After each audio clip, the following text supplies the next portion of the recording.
Hello, welcome. Today we're going through, well, the Blackstone Fortress Awakens. Now, you might be seeing here the main selling point of the game. Every bit of attraction that it has. Figurines, boards, cards, dices, a lot of them, in fact, rules, measurements, and other such delightful things that you can get in a game like this.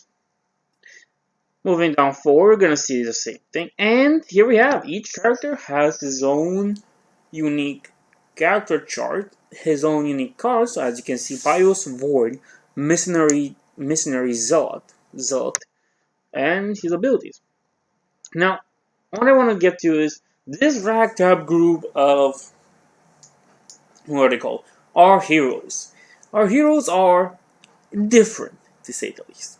They all might work for the good of the Empire, but still, we have Adeptus Ministormum Priest, Gnomes, some bio-enhanced human, I guess, Eldar, a robot, a pious zealot, or a missionary zealot, one of those bird things that I think are aligned with the Thor, and whatever in God's name this Zeech spawn is.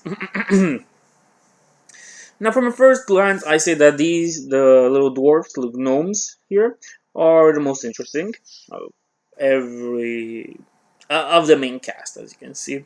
Mostly because I just imagine how hard it can be to paint them.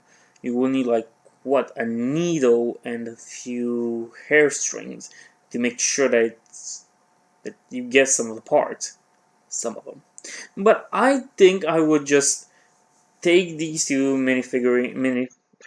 figurines and use them alongside what's it called again? Oh yeah, the white dwarf celebration thing. You know, the dwarf in space marine armor with a cake that out of the cake pops out the stripper goblin or whatever that was. I think these three would make an interesting combination. In fact, even the Eldar Ranger can be used for your Eldar army. So, at least I found the usage of two of those figurines. But let's be honest, the Blackstone Fortress, we're not here for the heroes. We're here for the villains. Now the villains contain some robots in the back.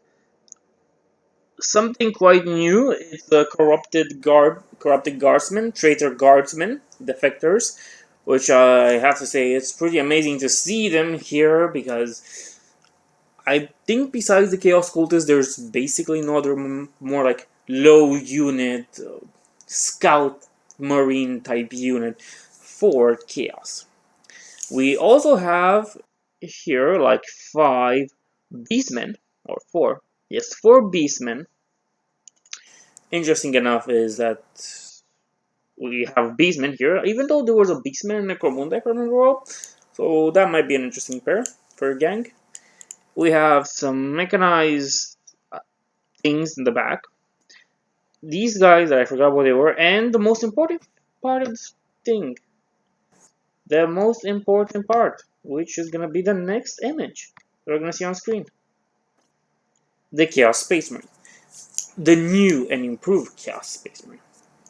Now, by their position, they look very much like the Death Guard ones, and I'm expecting them to be quite huge.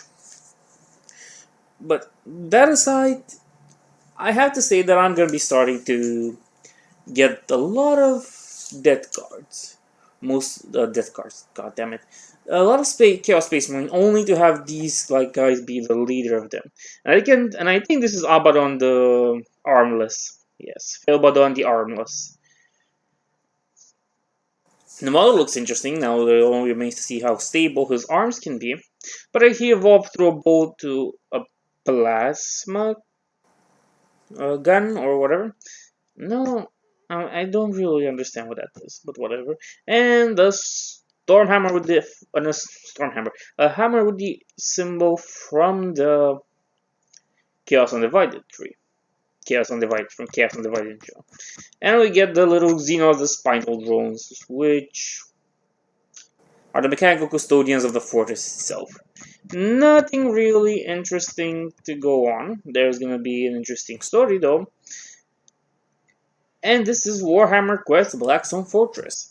They're gonna give you the rules, they're gonna talk a lot, and you can pre-order the copy on the 10th of November.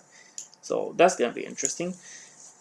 And Blackstone Fortress will be on shows on the 23rd of November. This is interesting, and I was really expecting, I was quite wanting to see the Blackstone Fortress game come out quicker. But one of my main problems is that Chaos is, it has a few things that they've done that are amazing. They brought back the Trader Guardsmen. We have new figurines for the Chaos Space Marines, but only 3 apparently, and one of them is filled but only armless. We got Beastmen in space, which again, more points to that, and some other miniatures that I quite frankly feel like there's no reason to talk about them. And of itself, this is something I would really recommend, only for the new Abaddon. But besides that, sure. It's not something you must get. Like, no Warhammer Conquest, no Warhammer Quest game has been. But again, I say this is really worth it, and everybody should get it. If only just for the Chaos Space Marine part.